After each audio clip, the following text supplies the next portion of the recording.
Friday night. Before we get started, I want to let everybody know watching us on Twitter, Twitch, Facebook, YouTube, you can send your comments into the show directly. Just enter it into the message box that comes in the show, and we'll try to touch base on anything you guys bring up.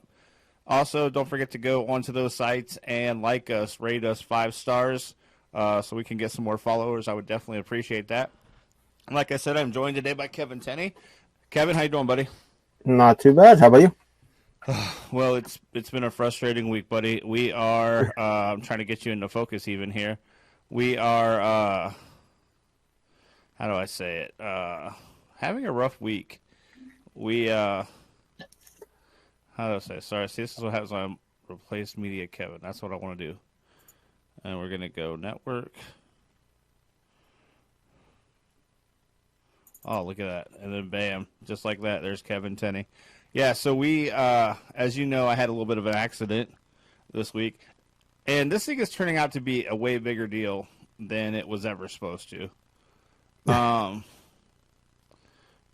So if you guys are watching us, you can see these pictures. Unfortunately for you who are listening, you're going to be wondering what the hell I'm talking about. But I got some pictures of the wreck here behind me, behind our pictures here. And so, like I said on Facebook, I think this was God telling me I need to stop being fat. Because I decided, so it must have been Monday night. Was it Monday night? Monday or Tuesday night, I decided I was going to go. I had to work the next day. I know that much. I decided that I was going to go. I was hungry as hell. And I was like, I'll go to Walmart. Which, by the way, I hate Walmart more than just about any place in the entire world. I think Walmart is the devil. And I think that anyone who supports Walmart is devilish. But I get it. They're cheap, so a lot of people have to go there. I just would rather go broke and die than go there. Actually, I just sent Kim because she's way more open to that stuff than I am. I hate this place. Anyways, I go to Walmart. I get a few things. And I was in and out like literally 10 minutes, man. I just had to like feed this urge I had for some food in my belly. It's another joy of working third shift and no one else being awake at 3 in the morning because I'm trying to stay on my rotation constantly. And I leave Walmart. I didn't even get out of Walmart's parking lot. That's a lie. I didn't even get out of Walmart's parking lot. Somehow, like, you know how the aisles are, right? So I went to go down one aisle, but a car was backing out. So I was like, all right, forget that. I'll go down another aisle because that makes more sense, right? I go down that aisle, and I cannot from that point on tell you what happened except for there was a lot of loud noises. And it was, Kim said it perfectly. It was like this silence but loudness all at the same time. Like the only thing I could hear or understand around me was all this loud ass noise. And so I try to get out of my truck, see what the hell I just did. I can't get out of my truck because now my door is sealed closed. Which was the first like, oh, I really did something bad here situation. So I don't know if you've ever seen a fat man try to like climb out of a bench seat because it's got that hump. You know, you would think it wouldn't be that hard, but it's got that damn hump where the transmission is. Okay. And for a fat dude trying to like get his big ass legs over that and like maneuver, I've never felt so huge in my entire life. Like just another check mark of like, okay, Matt, you got to stop being so fat. And so I vowed, by the way, to go to the Y every single day until Kim gets here. Once I get the rental car, so I get out and I'm watching. I'm over there and I'm looking at it, and I like before I even get over there, like the worker was watching me, one of the Walmart workers. And I was like, he's like, "Are you okay?" I'm like, "I'm good, but I'm guessing my truck's not that great." And I could tell by the look on his face, my truck was not that great. And I get around to see this mess that you guys can see if you're watching us live. It is, Kevin, it is bad. And so I thought, okay, this is bad. First, I've got to tell Kim, which I'm not excited about. By the way, hats off to my wife who took it like a champ. Super supportive, understands that her husband's an idiot, and loves me anyways. But, so I'm like, fuck, I got to tell Kim I did this. That was honestly the thing I was more nervous about anything because as a husband, I swear the last thing you want to do is piss your wife off, especially when she's 1,800 miles away. So, like, I don't want to have fights with my wife. I don't get to see her that much as it is. So I let her know the next day.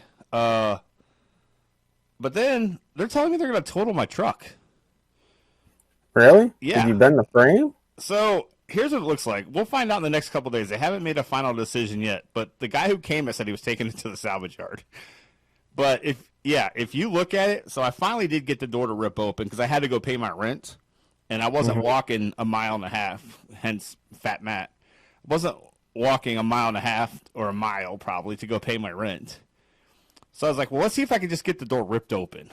I got the door ripped open, and that was an effort, let me tell you. But it won't close. It would not close. And Well, it definitely looks like you bent whatever it is where the door opens. oh yeah, that's bent. And if you open that up, like right there underneath that whatever that steel beam is, fairly confident that's bent. And then this part right here, there's a part in the back here where the bed kind of meets, right where the end of the what's it called, the cab, right there before you got that space between that and the bed. That's crumpled like a mother. It ripped my the stepping thing, the sideboard, step board. That's what it's called. It ripped the step board right off. Completely ripped it off. Gone. I had to pick it back up. Ultra light though, must be like aluminum or something, but super light. Ripped that right off. And the front, right where the fender and the door kind of meet. Okay. Yeah, that's all bent in together. The back side door won't open at all. It's like welded shut. I don't know what the hell I did to that. The back driver's side. And then the bed is all crumpled in on that side as well. So I don't know if the bed's one piece or if they can like repair separate parts. But just thinking, I was just thinking, if it needs repaired, I don't know how they do the crumpled stuff in the back corner. Not sure how you even fix that. And the bent in that bar by the doors. Not sure how you fix that either. But at least I need a front fender. And there's now a new gap, like an inch gap where my hood meets the fender. So the front fender needs replaced. Both doors are going to need replaced. All that crumpling needs fixed. And if the bed if it's one solid piece, that's going to need replaced as well. So, it's a lot of fixing. So when I called the insurance, I turned the thing in right away. I turned in, I did the whole online claim deal. And they're like, yeah, this could be a total loss. So I'm like, I don't think so, but whatever, your prerogative. Yeah.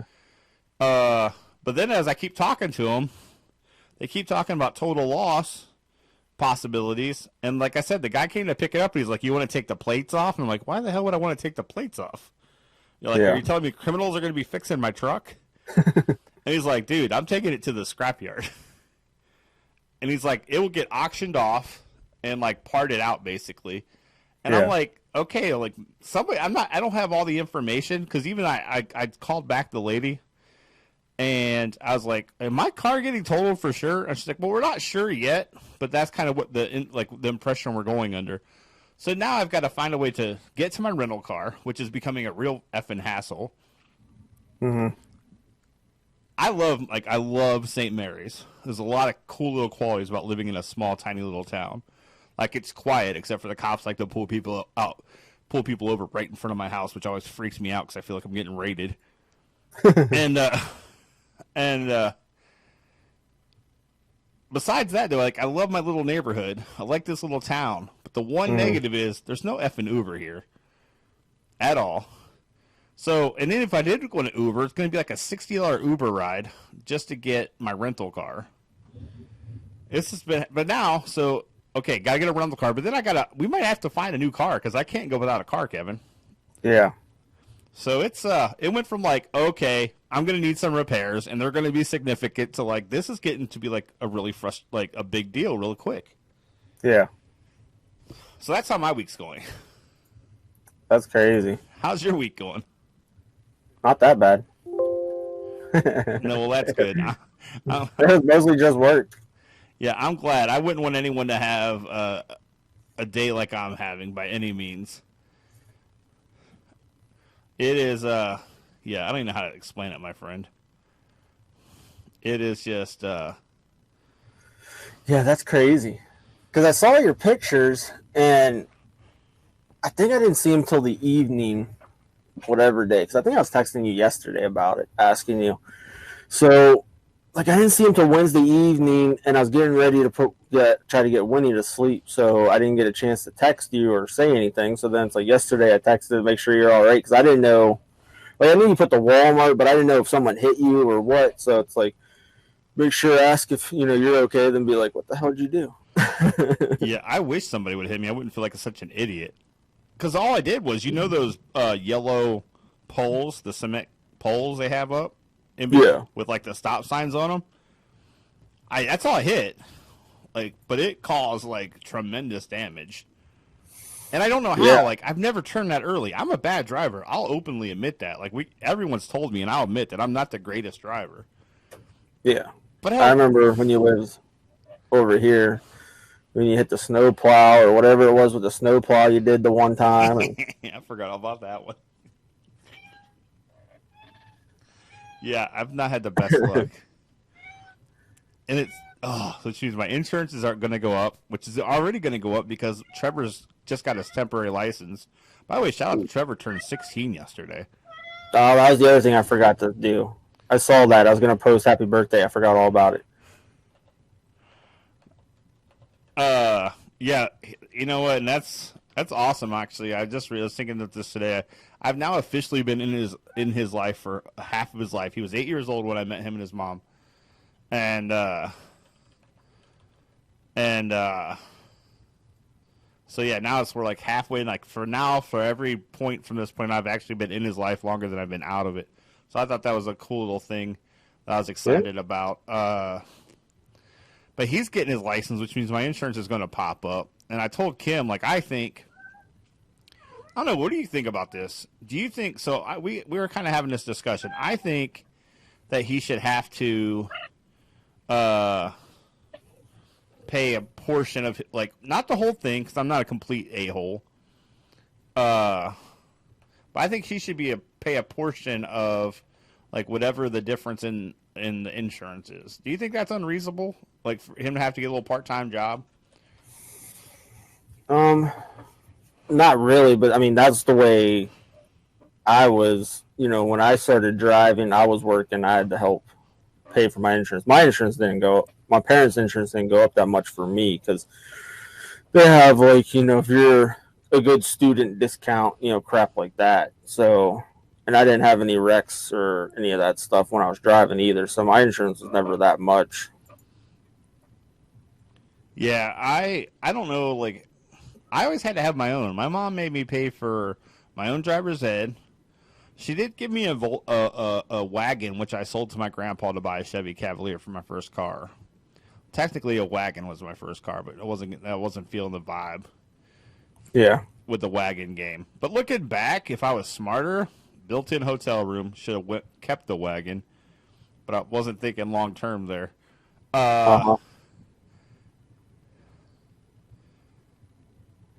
Kim says that's all right. She meant to say happy birthday to you and ended up spacing it. So you guys are even. That's my favorite Ginger watching. So I love her. She pays attention to the show. Yeah, like I had to pay for everything. And Kim's family was a little different. Not that they had a ton of money, but they just, like, her parents covered that cost. And so, like, we're coming from complete different ends of the spectrum here. Yeah. But I'm just like, I'm a firm believer. I think my son, I love him, but I'm all about getting him off that video game occasionally. Also, like, I do think it's good for him to learn some responsibility and what goes into having these privileges of driving and all that. Yeah, I understand what you're saying. But like I said, my insurance wasn't that much. It was more basically like if I wanted to do stuff, if I wanted to drive my car, I had to work so I could have money for gas, or if something broke to fix it. Like I said, I think my insurance was only like $30 or something. Like, it wasn't bad at all. So, like, that was no big deal. I'm guessing adding Trevor, obviously, like I said, it's going to go up with my little possible $30,000 mistake in getting this. Here's the plus side, by the way. A little side note. If they do total it, I suddenly lose all the negative equity I had in that truck. So there is a positive, but Yeah. I love my truck. It's super comfortable for a fat dude. Well, I was getting back to Trevor though. He will pay for gas. Like that's not even an option. Like if he wants to drive, he's gonna help put fuel in that thing because like most of his friends live out in Twilla, which is like an hour away from where we're at in Salt Lake. So Okay. he's gonna pay for that's the but I just think it's time for him to get a part like 10, 15 hour a week job. Yeah. Because I just think there's like you need to learn these things. Like this is like I can go on this whole tirade. I won't go down this whole thing, but this is like part of just how I think the world's messed up. It's like I think kids should like I don't want to force a kid like I want a kid to be a kid, so I don't want them to like be forced to have like 60-hour work weeks or shit like that. I just think that there's a lot of value of having that part-time job Yeah. and learning some responsibility and understanding like the value of money. Like, hey, maybe he's going to want to start dating, right? You're going to want to take that person out, maybe. Hey, guess what? That shit's not free, and I'm not covering your dating life. And so, or hey, maybe you want a new video game. He loves his video games. Maybe you want a new controller, new screen, new monitor. Understand that stuff has value, and plus, I think if he's buying those kind of things himself, he's going to learn to respect them more. Where if Kim and I are buying them, it's going to be like it's not the same. Like just like when I was a kid, I didn't respect things nearly as much when my mom bought them as much as I did when I had to fork out the cash. Yeah. Yeah, I know what you mean. Like I said, I started working. What is it? Ohio. I'm not sure how every state is, but I know Ohio, you can get a work permit at 15 and a half. So that's when I started working because I knew I needed to start having money for, my car. Because I already had a car. I needed the money for everything else. So you were in the game early. yeah, because it was kind of the same. My mom told me, if you want to drive, if you want to be able to do stuff, we're not paying for it. So it's like they bought me my first car, which they bought off my aunt and was my Camaro. And needless to say, I was fixing stuff on that thing all the time. Oh yeah, I remember your Camaro. I needed a job. Huh? I said, oh yeah, I remember your Camaro. Yeah, that was one of the saddest days of my life. Getting rid of your Camaro? Yeah, and that was basically because I came home and my mom was selling it. It was in the garage. It's like I needed money. I needed to fix the engine and everything. And I was working at Craftmate trying to get my bills caught up so I could start putting money aside to fix it. And the guy she was dating at the time, his son really liked it. And he's like, well, I'll fix it. And it's like I came home and there it was. He was loading it up. And I was like, well, wait a second. Like, don't I have a say in this? Yeah. So, but then I got my Blazer. And I really liked my Blazer. I drove that thing into the ground. Yeah.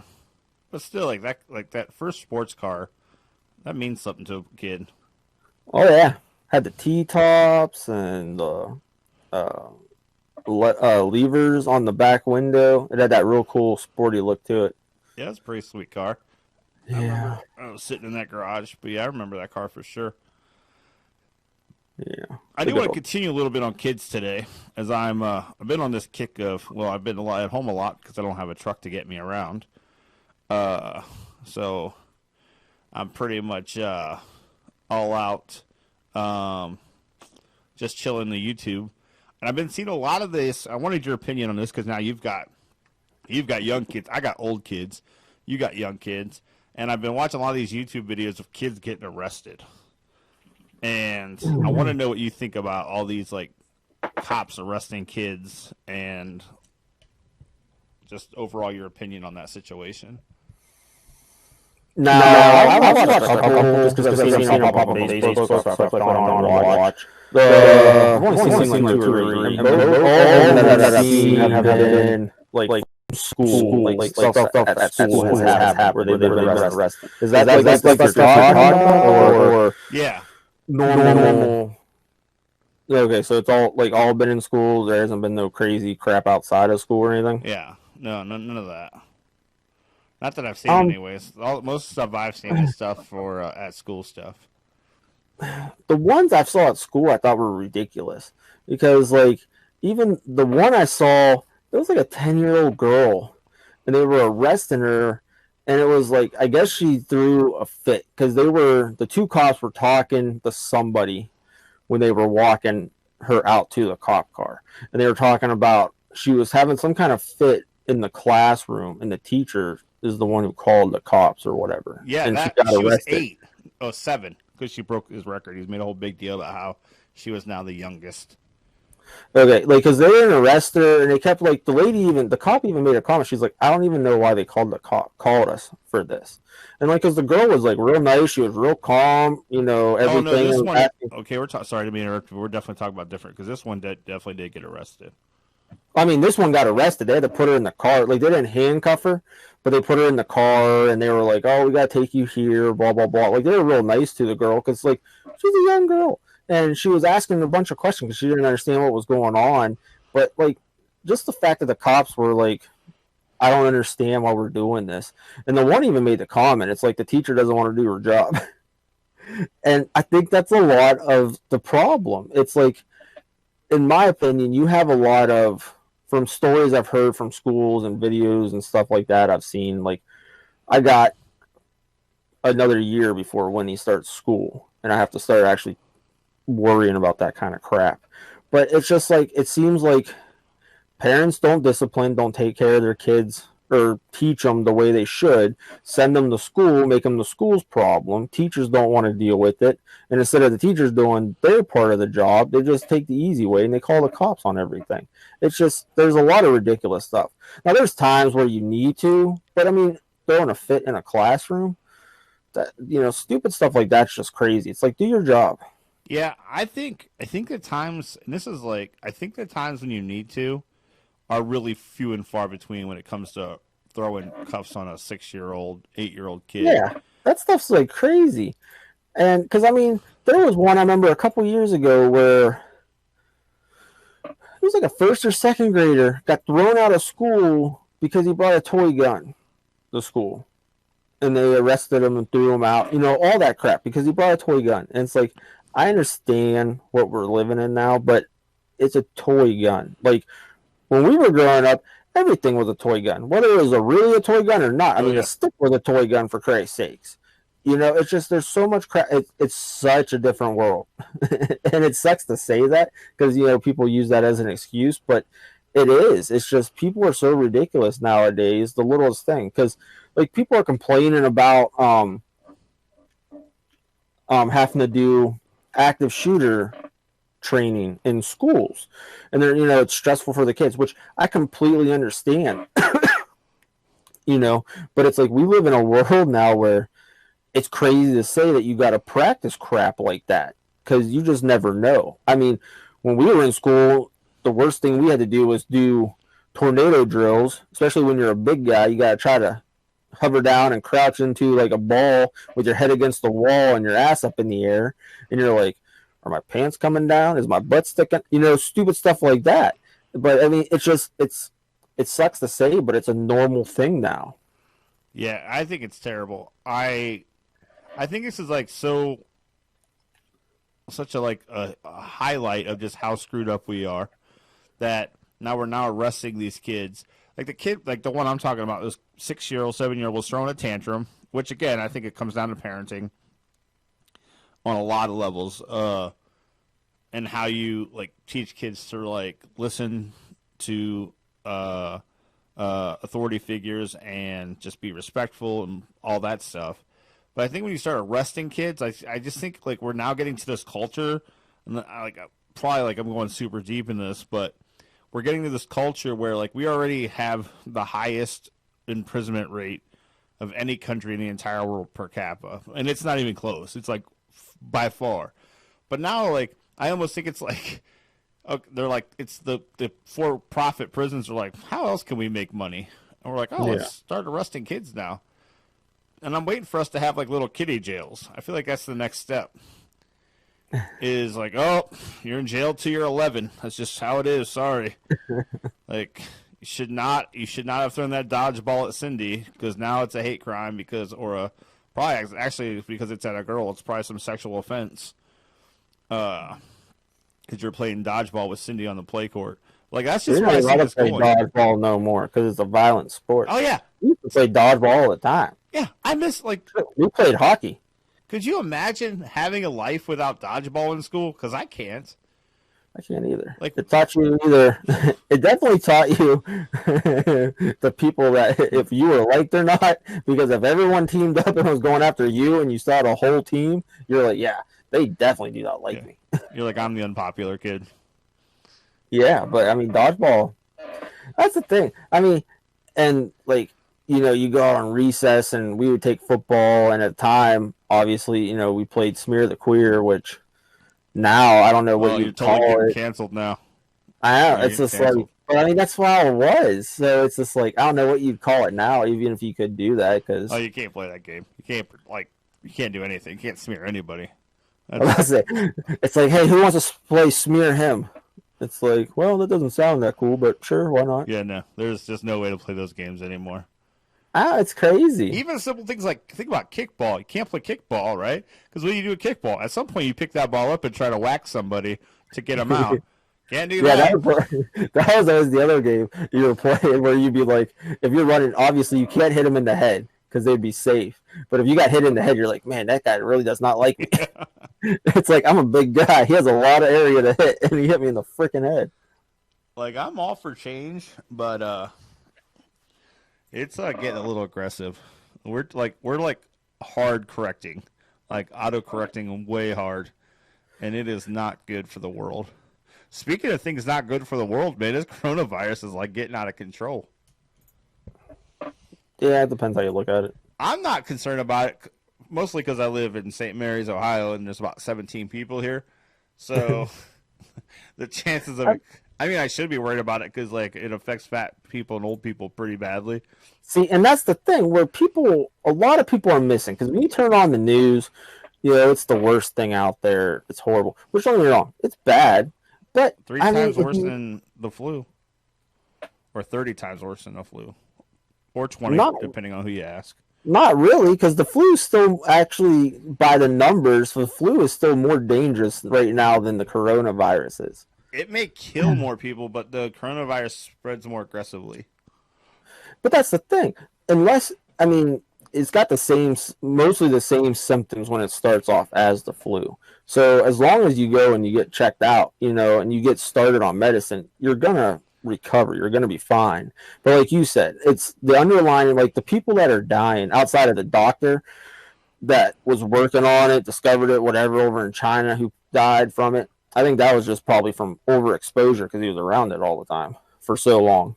But it's like it's the older people, and you got to worry about young kids, and there's always usually from the people, especially in America, there's an underlining health problem with it, So it's like I'm not worried about it for me, but I'm worried about it for my kids, and it's just like I don't know. Too many people they don't look at it through the whole way. Like it's just like you hear the news and how they're rampant about it, which it is bad, but it's like they're overblown it. But I mean, that's how the news is nowadays. Everything's overblown. Well, I don't know, like if it's super overblown. I can get on board with it. Might be a little overblown, but it is like think about like in America, especially like this goes all the way back. Like a lot of people, like Kim would not go to the doctor if we didn't have health insurance. She could 100% like if coronavirus showed up and it was like a big C on your face, so you knew. Right? If we didn't have insurance, my wife would try to fight it out because that's just like how she works, and that's how a lot of and I think that's where the problem is going to come. Shit, I have insurance and I try to fight it out. Yeah, exactly. Because even if you go, like Kim told me the same thing. So Kim has been fighting like an aggressive cold, and I joked with her. I told her she had coronavirus, but she's been fighting it, right? And so I said, hey, guess what? Like, there's a reason why I'm living 1,800 miles away and busting my ass. We have good insurance now. Like, get your ass to the doctor. And even she was like, sure, we have good insurance, but if I go to Instacare, right, because it's hard to get into the doctor because they're backed up. But if I go to Instacare, it's going to cost us $150 because we haven't met our deductible yet. And we're trying to, like, now we might have to buy a car, right? Now, and we're trying to get a house. So, like, a lot of people, that's just where their mind's going to be. Like, yeah, even if you have insurance, like you said, you try to avoid it. And I know, But see, I mean, I just try to avoid it because I just don't like going to the doctor. But I mean, our insurance, Instacare, I think that's like urgent care for here. exact same thing, yeah. So that's crazy. You got to pay that because like my insurance, if I go to urgent care, it's like $50. Yeah, it's Well, $50 to go. Then obviously whatever happens, but yeah, it's $50 to well, that's go. the thing is you pay. I think I think we have a $25 deductible, but then it's going to be $150 for the visit. That usually, if you're like, if you've covered, if you've made your deductible, that's fine, because we haven't made it. That means we're going to have to pay that whole bill. Yeah. So my wife's dying of coronavirus, and because the world's too expensive. I'm about to say, I bet she loves hearing you say that. No, she doesn't. So I'll probably get yelled at, but that's okay. Like, you know, like Kevin, I've talked about this. Like, she married me. Like, I feel like she knew the Oh situation. yeah, she definitely knew what she was getting into. Yeah, like this should not be a surprise to her. That's like, if when we're together, if we're out in public, I know what to expect. I know you're gonna do something goofy as fuck where I'm just gonna be like, seriously? How did I get stuck being here with him at this moment? Yeah, that's what you get for being my friend. You're there, it's like, I'm used to it by now. Yeah, the joys of being my friend. It's a fun thing. I do need to find an Uber tomorrow somehow, or I might actually have to call it, see if we have a cab company here in St. Mary's, because I need to get my rental picked up. Because A, I don't like being trapped, and B, like I want to go back to work Monday. And I did get vacation for the Monday, Tuesday, but I don't want to waste vacation days if I don't have to, you know. Yeah. Hey, Yeah, by I the know way, what you we're mean down about to that. two candidates. Yeah, I was about to say I was gonna bring that up. What do you think about that? Frustrated. Mostly because here's the thing: they're trying to screw Bernie again. Here's what happened: Bernie was getting hot, right? And they knew it, so they all the like the Democratic establishment, I think, talked everyone into dropping out and supporting Biden, which is a smart move because they don't want Bernie. But I don't think Biden's capable of beating Trump. So pretty I don't much think either one is. they've guaranteed Trump a re-election, which we've talked about for weeks. I think how the Democrats have handled this whole thing. Trump is well on his way to re-election, which sucks if you're me. But yeah, I think it's terrible. I think it's like I liked Pete Buttigieg. He was my guy. I still like where his mind was. I still like his a lot of his platform. I'm sad that he shut down, but unfortunately, I think it's clearly going to be Biden now, and the Democratic Party is going to dick Bernie any way they can to make it happen. Well, I agree with you. I just think that the main reason they're gonna try to dick him over is just because they think they would have a better shot with Biden, which I don't think they have a good shot with either one of those two. But because Bernie's too old, he's flat out said about being socialist, all that crap. And I think as much as the Democrats want to do it, I don't think they want to do it. It's just like, because like some of the stuff he talks about, it's like you're gonna get the younger people if you could get them out the vote. Like that's gonna be Bernie's platform, is the younger people, because he says free for everything, and young people nowadays love free everything. Free for everything. There's a couple of things that just common sense makes sense to be free. But yes, I'll accept your point because we just go down the same route every single time. Oh, I know, and it's just one of those, like, because the thing that gets me, which I don't want to try to go down that road, but with the whole free stuff, like you just hear free, but they don't hear the rest. Like it's free, but it's not free, and it's like because no matter what he says. He's got a ton of money. He's a millionaire or whatever, but now he's just going to go after the billionaires. Well, everybody says crap like that, and then it never happens because where are you getting your money to endorse you and all that stuff? Oh, yeah, those billionaires. So obviously that's going to change. But it always does. Like, most of his money is coming from the middle class people. I don't know. He doesn't have a lot of that big money behind him. Here's the problem. He says that, but like I said, it all changes once they start putting that money. Because if you need money and you're going to get it from them, it all changes. that's how it is. Politics. Politics suck. But here's what I say: Bernie's been like the most consistent over like 50 years, 40 years. Like he hasn't really changed his tune. Um, and I think like here's the deal: I am well aware like we're all gonna have to pay a little more. But at the end of the day, I still think. I wish I should have watched that thing. About maybe it was Trevor Noah. No, it was John Oliver pointed out that it could actually basically it could actually balance itself out. Bernie's plan, like the cost balance, could balance itself out. But that, whatever. I don't have enough information to go into that with any kind of intelligence right now. But like, I did see one thing the other day that I thought was pretty interesting. Like, we pay for the first 12 years of school. Why would, and that's free. We don't charge anything for that. Why not pay for 4 more? Why not pay for 4 more, whether it's college or technical school? And then you actually have people who can contribute to society instead of, okay, like Trump wants to close our borders up, like see a wall. Well, to me, it makes sense if you want to do that. Why keep needing to bring? Why would you want to have to go to all these other countries to bring talented people when we have talented people here that sometimes just can't afford an education or a technical school? And I think that's the thing. A technical school needs to be pushed equally as hard as any kind of college.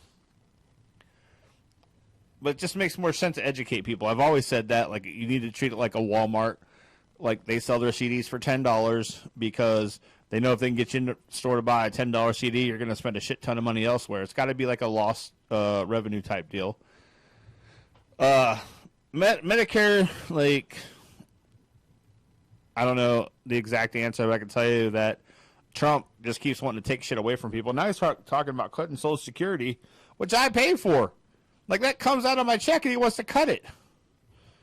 How the fuck does that happen? And that's like one of his key things he said he wouldn't touch.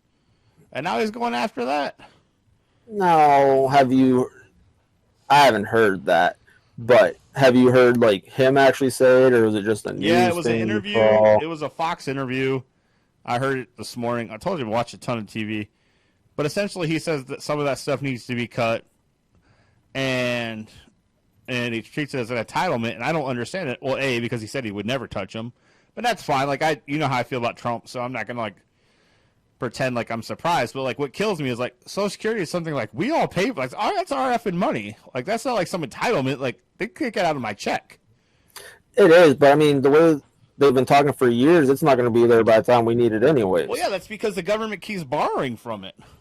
Yeah, that's the biggest thing. And that's why, like, certain things, like, you know, the Bernie, I think Biden too. I don't remember. I know Bernie for sure. You know, free health care. All right, well, that's going to be government ran, first off. So it's like, do we really want to trust our government to run that? Other countries do it, Kevin. Second, other countries do it, but successfully.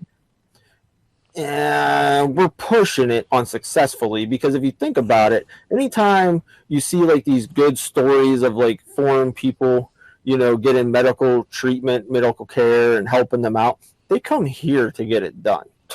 So, yeah, if you have the common cold or you need some prescriptions, yeah, it could work. But if it's something serious, I mean, you get put in the back of a line. No, only for elective surgeries. That's where I think you and I have the biggest disagreement. This is like, I've researched this a million times. Elective surgeries, non-emergent surgeries are the things that you may have to wait a little longer for. And I get that people, and maybe there should be an option where if you don't want to wait for those non-elective surgeries, you could go find some kind of private person to handle that for you. I'm all for that, but like, go ahead. I'm sorry I interrupt you, but that always gets me when people say I just read a story. So you're doing your thing. I just read a story of, I can't remember where the lady was from, but it was a big thing because it was about wherever she came from, they have their free, you know, healthcare. And she ended up her daughter brought her to the Cleveland Clinic because she had cancer.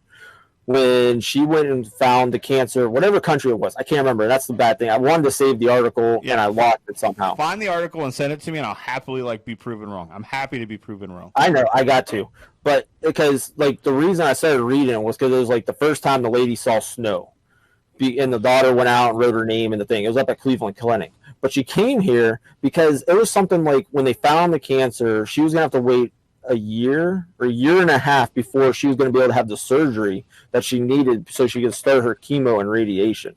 So, I mean, stuff like that. And it's just like, and besides the fact, like I said, do you really want your government running it, our government running it? Because look at the Affordable Care Act. How well was that ran by the government? Not that great, because the only people that was affordable for were the people that are getting it free in the first place. So I have been more than outspoken to say that the Affordable Care Act was not a perfect solution. It has its issues. It has a ton of issues, but that's what it does. It guarantees you coverage if you have a pre-existing condition, which did not exist before that. It opened the door to millions of people who now have health insurance that did not have it, the opportunity to get it before that, or could not even begin to afford it. Hey, Kim and I got dicked on taxes because we had to go on that insurance while I was unemployed for a bit. I'm well aware of how much it can suck. But on the flip side is, when I had it and I shattered my, when I broke my leg or foot, whatever, when I jumped out of the back of my truck, guess what? You know how much money that saved me? Like, it is far from perfect, and it has serious issues. But my problem always has been, especially from the Republican side, is not once have I actually seen a legitimate plan from them. They tell me that tell me that we're going to fix it.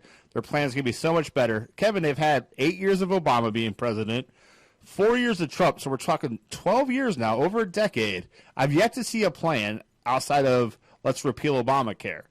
Fix it. Like, how about we start there? Yeah, I agree with you. Maybe fixing it. Fix it. Yeah, and I'm sorry. There are parts of it that I agree with that are good. The pre-existing injuries, like the wellness check. And there was one other part that I thought was good that, they need to keep. But it's like outside of that, like I said, if you don't have insurance, you get fined for it.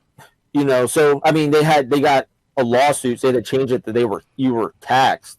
So I mean, you can't afford it, so they take it out of your tax if you don't have it. But that's the thing, because like when all those numbers were coming out, I think it was before the election.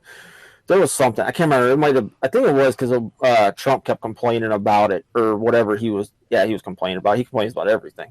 So it was coming out, and that's where a lot of people that weren't getting it for free, or there was that slim line where it's like you couldn't be on what is it if you're on welfare? Is that Medicaid or is that Medicaid?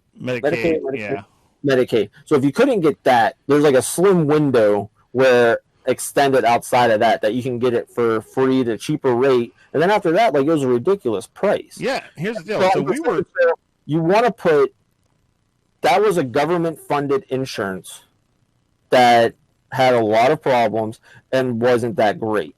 And then you know why though? Because it still deals with private insurance companies. But that's the thing, because with that thing, that's when a lot of prices for insurance have always been, healthcare has always been ridiculous high. Yes, but after that came in, they skyrocketed even more. Which in theory it shouldn't, because more people now. Because in theory it should have went down.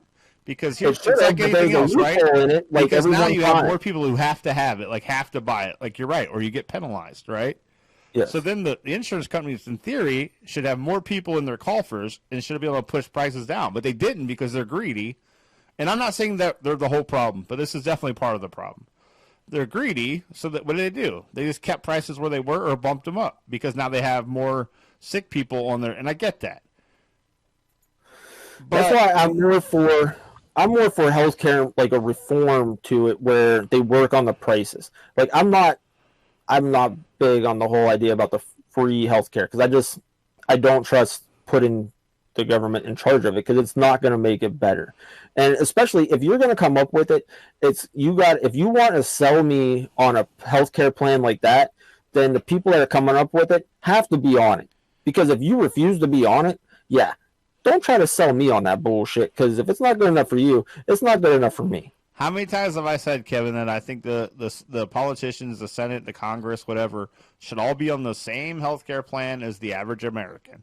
Oh, I know. You say it too, and I this is not agree an with you argument that you're going to have with me, buddy, because I am on board. I fully agree with you on this, and yeah, no, I just 100% on board with that situation. But I think that it should be easier, honestly, because at the end of the day, all it means is instead of it gives the government much more power to negotiate with drug companies if they're the only buyer. So, yeah, it's a bit of a monopoly, but that's okay in this situation. They can aggressively negotiate to lower prices and be in theory, and I know it won't happen right off the bat, and it might be a while, but in theory it should be easier because it's one person paying. Like, it's just one company saying a payment.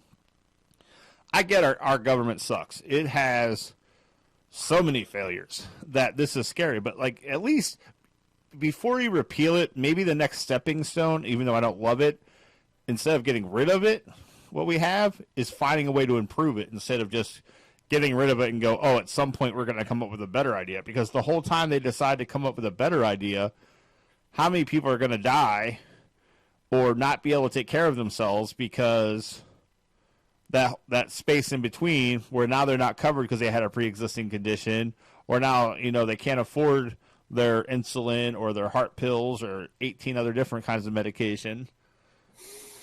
Yeah, I agree with you. I'd make changes. I wouldn't just get rid of it. Yeah, I agree that they need to make changes to it instead of just getting rid of the whole thing. I think that's the thing that's bothered me the most is we haven't actually seen a plan from the government. I mean, from the Republicans. I hear a lot of talk about what they're going to do, but I've yet in 12 years to see a plan. And I think that's the thing that bothers me the most. Because I'm okay for you to show me a plan, and even if it sucks, then I can like poke holes in it and go, oh, this is why what we have is better. But they haven't even put out a plan. It's like this most ridiculous thing ever. Yeah. All right, let's get into some fun stuff. We've already been on for an hour. I don't know how that happened. One of us is the fan of the only undefeated XFL team ever. Now, I don't know about you, but I think it might be me. Because last time I checked, the Defenders dropped 2 in a row and got their ass beat pretty good. Yeah, they have been doing extremely, extremely bad. So, yeah. I mean, there ain't nothing really else to say about that. They've looked horrible. Like, I don't know. Like, it's so bad that our quarterback, Cardell, was complaining, and which is funny because everything's mic'd up. Like, you could hear everything. So he's complaining about the wide receiver needs to be benched for him overthrowing him, and then he gets benched. It's just like, what the fuck are you doing? That's why I love all the mics being out there. I'm like, this league continues to I continue to have fun watching this. And I was reading a thing on Twitter today that they started to St. Louis is genius, right? St. Louis might have the most ravenous fans in the league. Like, they're aggressive. You need to check out the article on ESPN.com about St. Louis in the XFL. Yeah, I'll check it out right after this because it turns out really good. I don't have a life. But so they had 30,000 fans their first couple of games, and I know they dropped 1,000, 1,100 people the last game. But they also, what needs to be noted is they had a St. Louis Blues game that night too. So, you know, they're talking about opening the upper deck. They already have. They started opening it. That's what I was going to tell you. They started selling tickets to the opening thing, and they're predicting that they could have up to 45,000 people for their next game. So what they're doing is they're opening up sections at a time, and once those sections fill out, and I don't think it's full sections, I think it's the top 5 rows of those sections. Mm-hmm. But as they fill up, then they're opening another section. So what it's doing is they're saying it's actually stopping scalpers from buying a bunch of tickets and then shooting the prices up.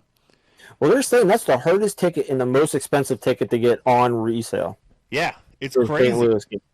Yeah. And if you like, I've watched those home games. That place is loud, man.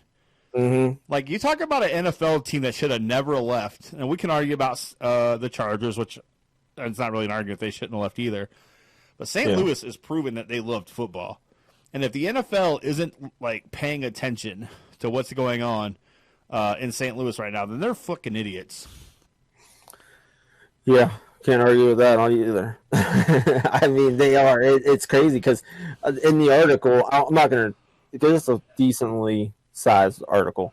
They were saying at the home opener, walking around, just like there was people started, I think they said like 10 o'clock started tailgating, and it was a freaking 4 o'clock game or something like that. But they said they started off with cooking eggs and breakfast stuff and drinking, and by the afternoon they had lunch and they were drinking, and but they had pinatas made that looked like the owner of the Rams, and they were beating up the pinata, and they had signs, and they were burning. There was a guy, there was a group of tailgaters that had season tickets for the Rams, and so they have like something crazy, like a 30-foot gorilla they blow up, and it had a Rams flag wrapped around it.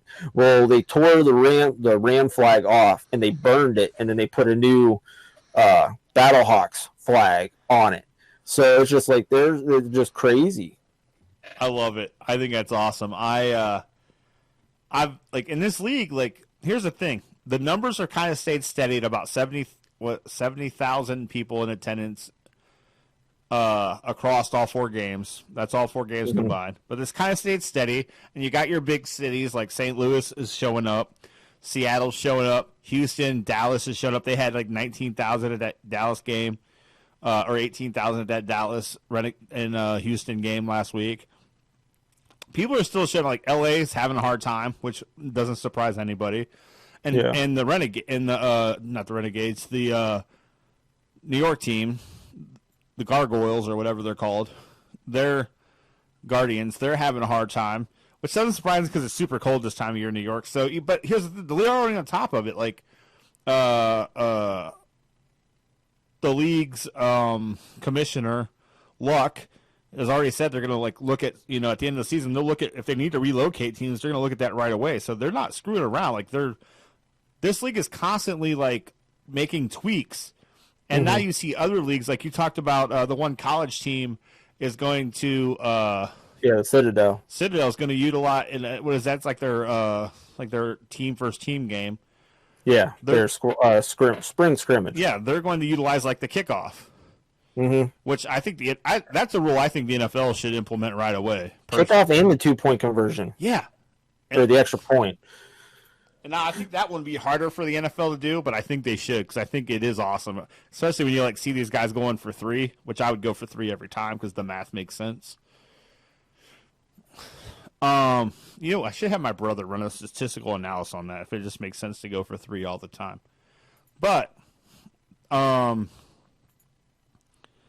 like this league, every game is averaging 1 million viewers or more on TV, which is huge. Mm-hmm.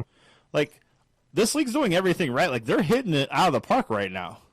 Yes. And did I tell you, by the way, that the Houston team's undefeated, which I picked? Hello, I feel like I am a New England Patriots fan right here, just strutting around like, yeah, we're gonna win today. Let's calm down. It's still early. There's still plenty of time left. They can start losing games. So let's not get too crazy here. I'm just like the Patriots fan. I just know what's going to happen now. I'm going in every week. We're going. What, you're going to make it to the playoffs and then blow it? That's very possible. That's very possible. But until then, Kevin, I don't know what it's like to follow a winner. You got to give me this, man. My team's got linemen bringing drugs across the border. Like I got to take what I can get. He brought a lot of drugs across the border. Yeah, ineffectively, by the way. He did not do it successfully.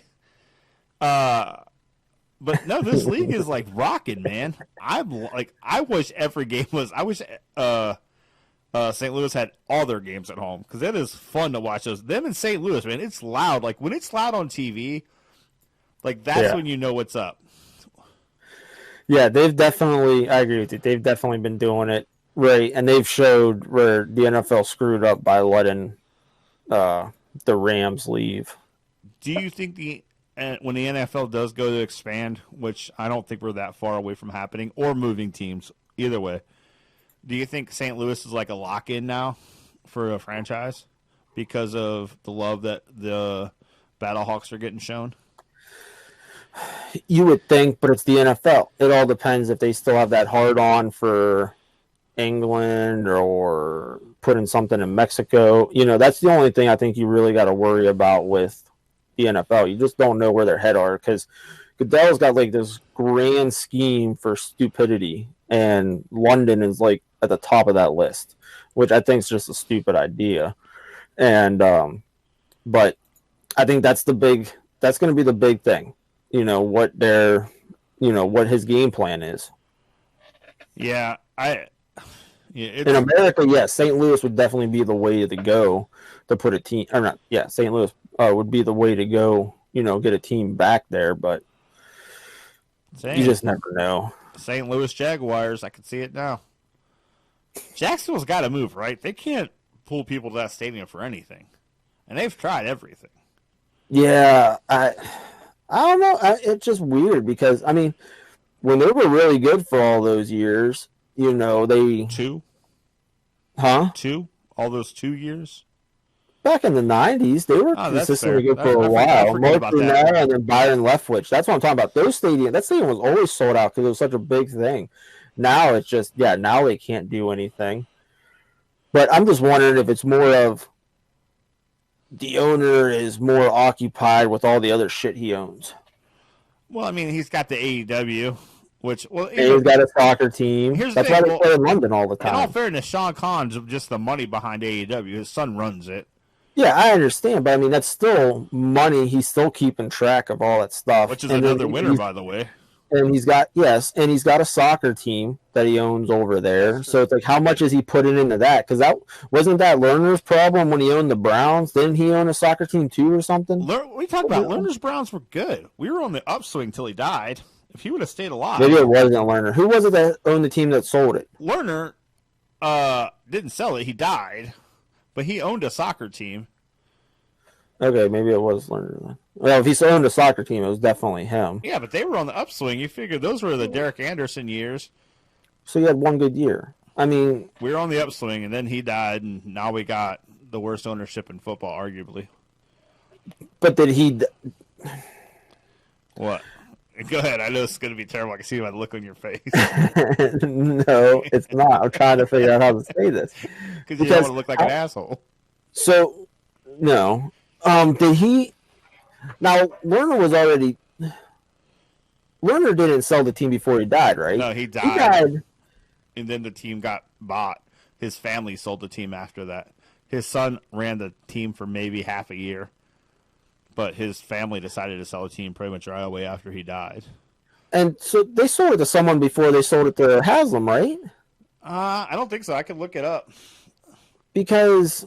I don't think so, because I think it was the Lerners. Because they had the year where they were right outside of the playoffs with Anderson, but then the very next year they sucked.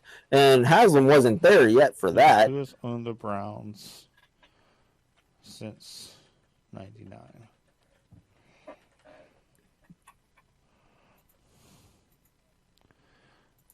Nope.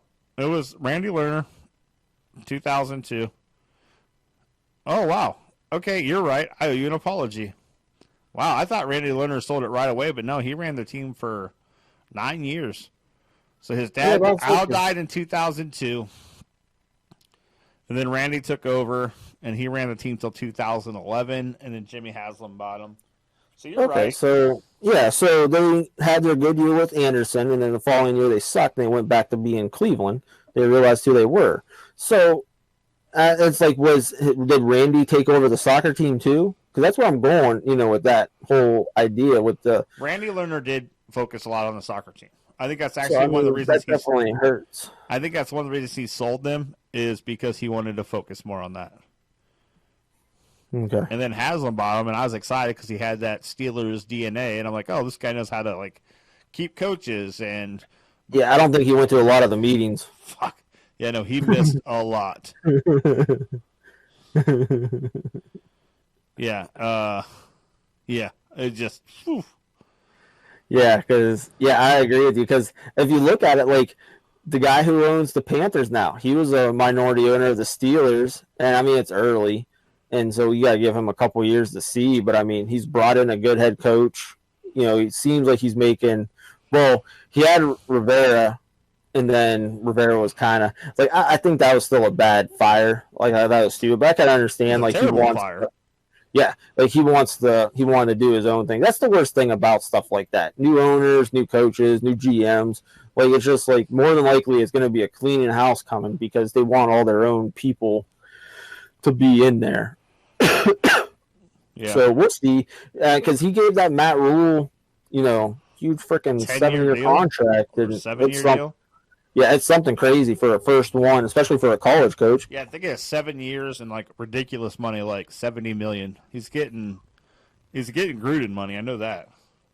Yeah, but I mean, it was definitely an interesting press conference because the guy was all excited and said how they wanted to do it like the Steelers with Chuck Noll, and he wants to coach there. And then he smacked his wife on the ass, and then she was like, "Whoa, what are you doing?" And so. He's definitely like a step out of the comfort zone.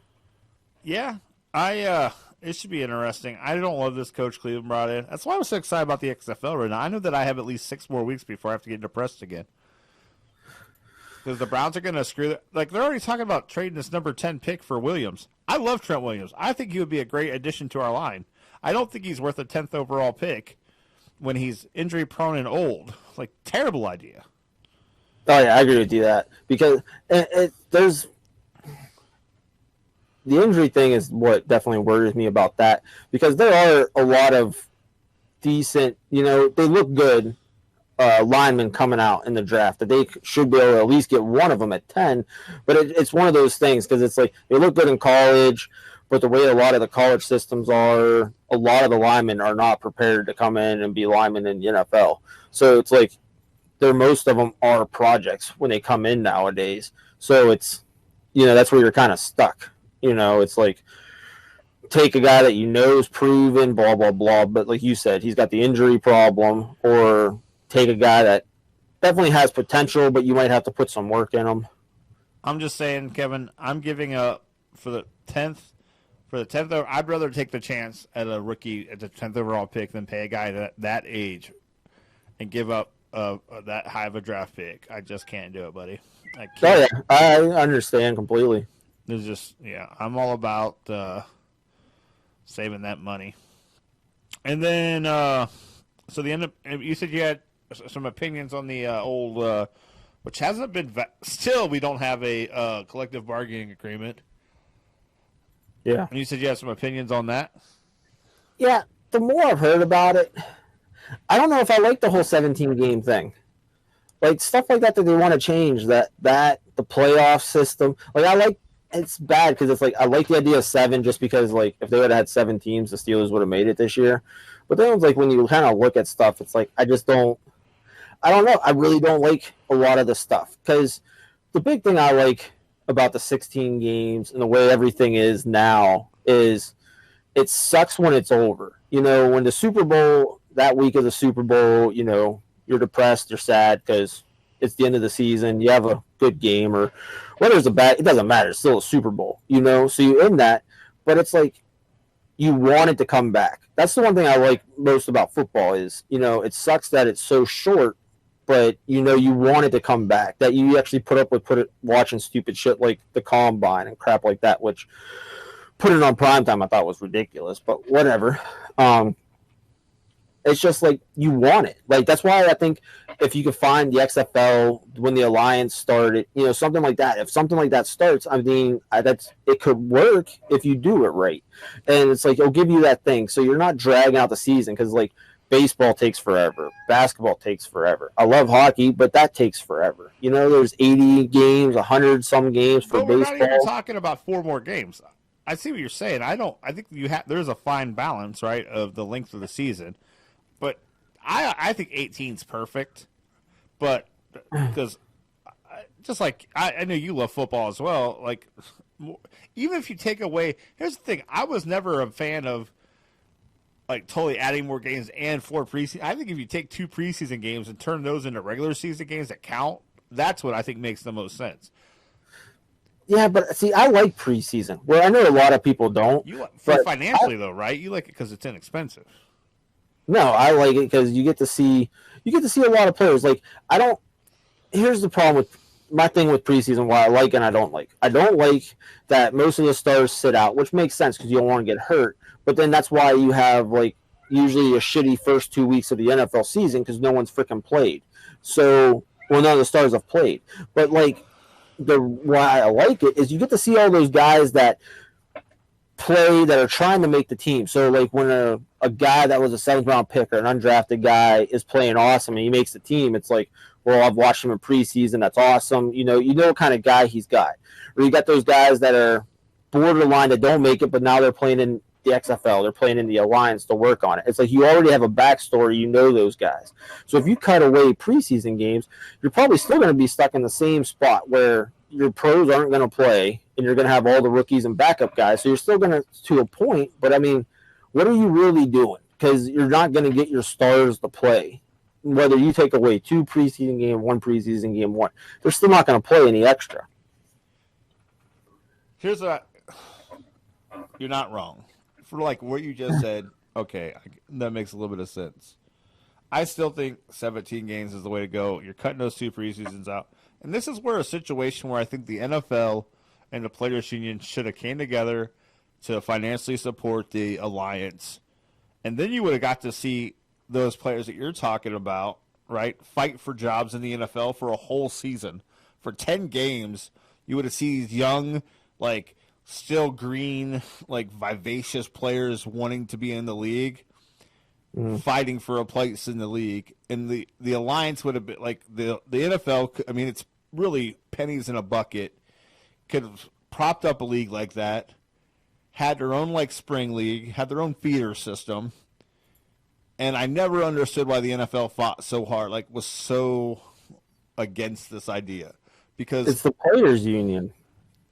Again, the Players Union, I don't understand same thing. I don't understand why they wouldn't want it. It's more jobs for their guys and more opportunities for them to eventually get in the league. Like more union dues they're getting from the Alliance. Yeah, the players aren't going to make as much money. But would you rather have a guy that you're getting some players like some dues from, and a guy that has the potential to get up to the NFL now? Like for me, like all sides would have won.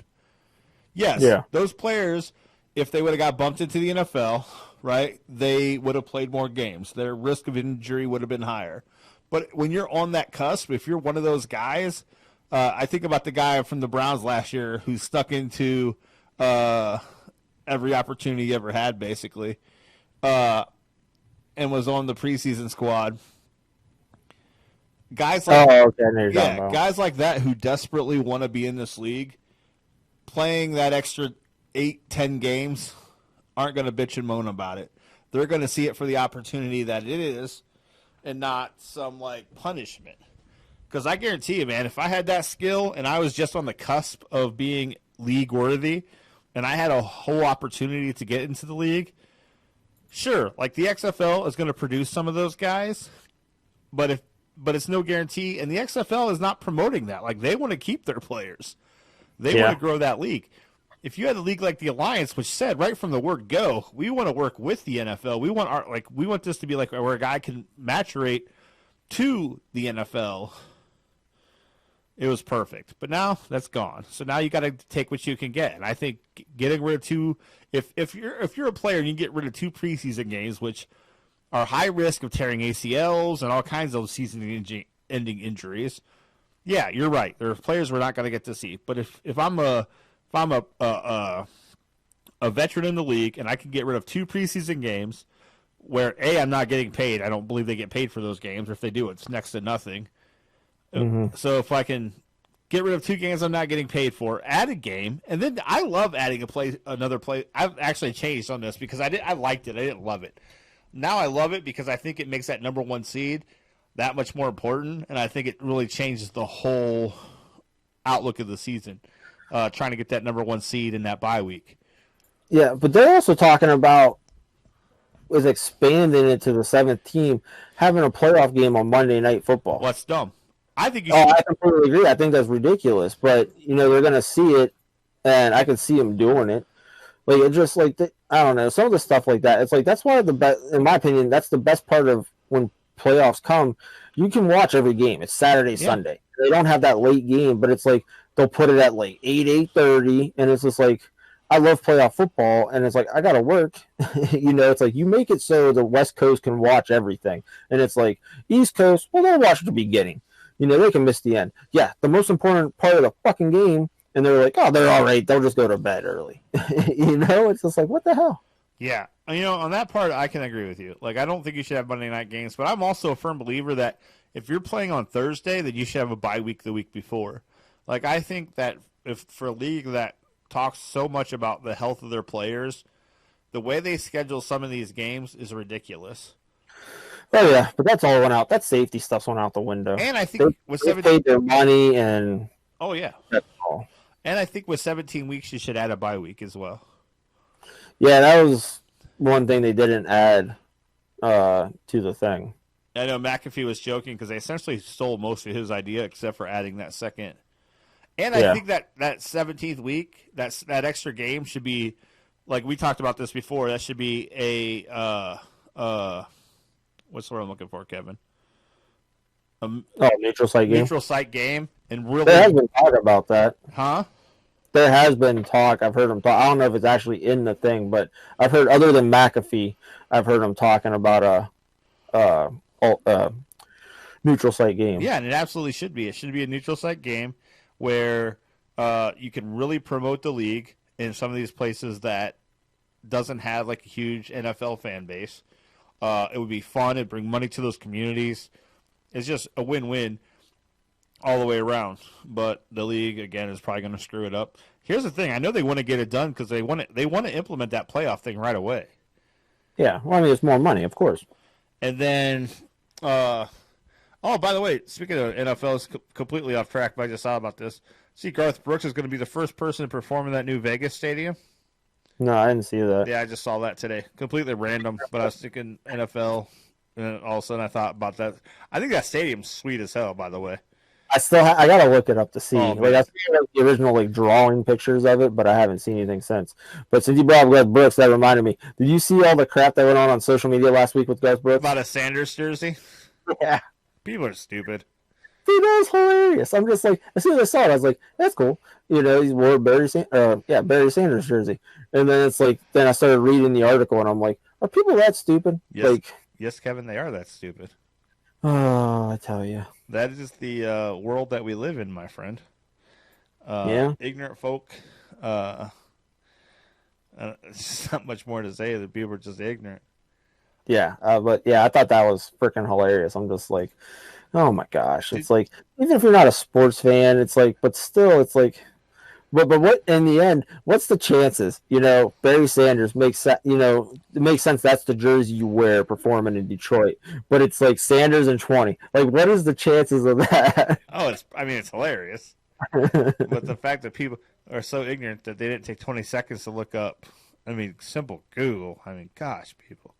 Yeah, especially if older people were complaining. It's just like, you should know who Barry Sanders is, whether you like football or not. Like, he was so good. Like, you heard about him. Like, it was mind-boggling. I was like, what the hell? Oh, I feel you. I don't understand it either.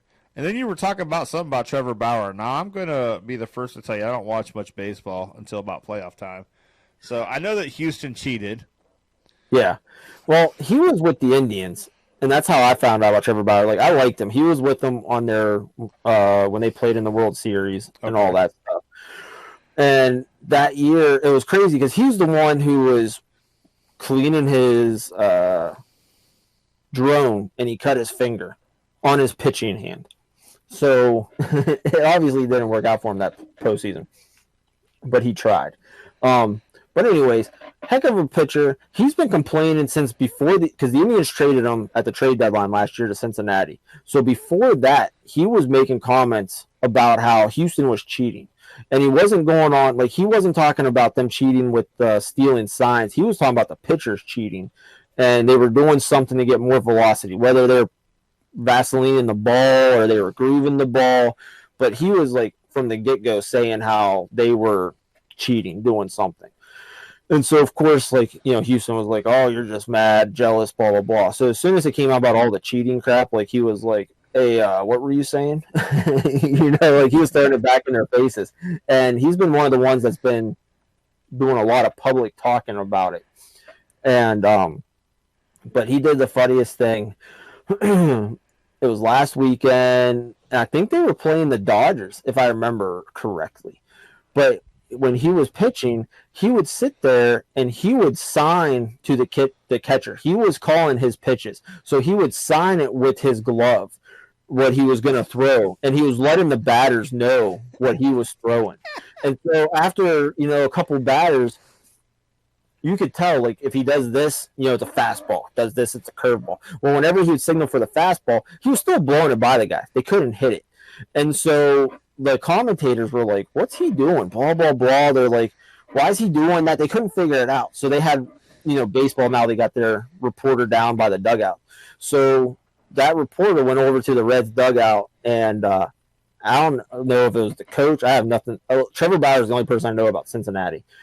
So I don't know if it was the coach or just one of the other players. But the guy asked him, he's like, hey, we noticed he's doing that with his glove. What's he doing? He's like, well, he just figures since certain teams like to cheat and steal signs, he's just going to save you the trouble, and he's just going to show you what he's throwing before he throws it, just to see if you could hit it.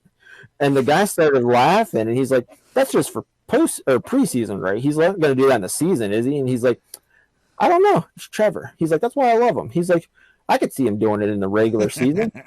You don't have to worry about him stealing your signs if you're showing him what they are from the get-go. That's pretty good. Mm-hmm. Especially sounds like that guy's got some talent. So if you could get away with actually still knocking guys out. Yeah, he's good. I like him, and like I said, he has his own podcast, which I gotta look up. I want to listen to it because when he talks, like, he doesn't hold anything back. Like, he never did. He never held anything back whenever he was doing interviews in Cleveland and all that stuff. Like, he'll tell you what he thinks and what he feels. So I've always liked him because of that. So yeah, after I saw that, I was like, that's one of the funniest things I've seen. Yeah, I'm officially, like, over podcasted. I have more podcasts than I can keep up with. Can't even imagine editing anymore. I pretty much, as long as I listen to the Burtcast, most of the Joe Rogans, WTF, there's like 4 or 5 that I have to, like, I go out of my way. Dax Shepard, if you don't follow his, I do. I don't listen to all of his. It's the same with all of them. It depends who he's talking to, and I've got to the point now where it's like I fast forward through the beginning till the show starts, and like Dax, like, I care less about the fact check. So as soon as the interview's over, I just fast forward it through so it says that I was played, and that's, then I'm done with that one. And but Rogan, I was on a roll with Rogan this past week. He had a couple I was getting caught up on that were really good, which I don't know if you listen to, but the one I'm listening to now is him and I think it's Daryl Davis, the guy who is getting the Klan people to drop out of the Klan. No, I haven't listened to that one yet. That's a really good one. Really, really interesting. And then I listened to Michelle something on his podcast. Oh yeah, I knew who that. I did listen to that one. That was a good one. Yeah, I thought that one was pretty good. It was interesting. He actually listening to Rogan made me start to listen to, like, I used to be like you, where I would only listen to, like, people's names who jumped out at me on some of these because I was just so, like, overwhelmed with how many I had. But now, like, I just listen to everybody because so often, like, people I've never heard of really turn it into a pretty good podcast, especially with Rogan. Bert, not so much because Bert likes to control the party. Mm-hmm. So, and that's the same thing with that's how I feel about Dax. Like, everything turns into him somehow. He can't help it. Yeah, and it's just like the littlest thing. Like, you know, it's like I like listening to certain people when I listen to it, but it's always like when it's his friends. Like I don't know who his friends are outside of Ashton Kutcher, but it's like you'll sit there and they'll be like, "Oh, well, we became friends," and but the first couple times we hung out, he's like, "I just thought you were so much better than me," and like it always gets back to that, and I'm like, "All right, dude, we get it." You know, it's like just get over it, He's move broken. on. He's broken, Kevin. We're all a little broken. You know, and I'm like, and Bert, it just cracks me up because like he'll flat out tell you, he's like, yeah, I'm horrible at this, and he turns it into whatever he wants to talk about himself. So I'm just like, all right, because I just listened to him and that Taylor something this past week's. I think it was this past week's. See, I thought that was a good one. I did too. I liked it. I've been watching her stand up. The anthro, same thing Dax has his degree in, anthropology. But he's the professor guy. For Bert? Maybe it was last week. No, I'm sorry. I thought you were talking about Taylor Thomason on Bert. Yeah, I'm halfway through that. Yeah, I thought that was pretty good. And like I said, I started watching her stand up, which I thought was pretty good. Their stand up was funny. I watched it too. I just watched it yesterday. I think I got like 15 minutes left in it. But I remember her when she was on Last Comic Standing, and she was like a clean Christian comic. And I'm like, she ain't no clean Christian comic anymore. Oh, no. She's a dirty girl. Because they had her, it was like a couple months after she was on Last Comic Standing that there's one of the churches that's actually part of the Eastwood Mall, Rust City or something they call it now. She actually was there and performed, and I thought about going to see her, but something was going on, so I wasn't able to. But yeah, it was just funny because it's like when I heard her talking on Bert, I'm just like, wait a second. I was like, she sounds familiar. I was like, the name sounds familiar, so I had to look her up, and I'm like, that's hilarious. I was like, and she's in there talking about how she's dating Sam Morrell now, which I want to watch his stand up, which is on YouTube because I think he's pretty. I like him. I think he's funny too. I don't know who that is. And he was on Last Comic Standing also, and then she was talking about there's a part. I don't know if you made it this far, but she was talking about they were both sick and they had to take this medicine, and he took a shot of the medicine. He's like, he's like, I don't have a problem taking the shot because all the years of drinking I've had, because I guess it tasted so bad. Yeah. And she's like, I've swallowed cum. I don't want to hear about you taking shots. And he's like, yeah, you win on that one. And I'm just like, yeah, she ain't no clean comic no more. I was like, holy shit. That's awesome. And that's the bad part about listening to those shows when I'm at work, because it's like I gotta have my radio like basically full blast because the machines are running, and it's like I gotta keep an eye out if bosses are walking around or if the machine like a certain machines get shut down, because then I'm like, you know, there was one time I was listening to Rogan and the plant manager walked around. He'd already walked by when I was listening to Rogan before, and he cusses all the time. And he was like, you think that's what, you know, work appropriate? I was like, well, it's a machine shop with a bunch of guys. So I'm like, yeah, I don't think there's anything wrong with them saying the F word. I was like, especially when people are listening to music where they cuss all the time. So I was like, what does that matter? But like the next time he was walking by and it was Rogan and Whitney Cummings and she's talking about getting jizz on the face. And I was like, oh shit. And I went over and I had to pause it. And he's like, you didn't have to pause that. I was like, no, that one I did. Yeah, maybe, too bad you can't wear headphones, Kevin. Yeah, I know. You got to be able to hear. Oh, yeah. So you can't, because we've, you know, obviously argued about it and tried to get that, but nah. I just had this very conversation with some of my guys, and they were not big fans of me for it. Yeah. So, Safety yeah, first, we're the same. Yeah, we're the same way, you know, because we're just like any other shop. Safety first, unless it's hurting production. Well, that's not how I am. I don't know how every other shop is, but I actually believe that shit. I actually believe that shit.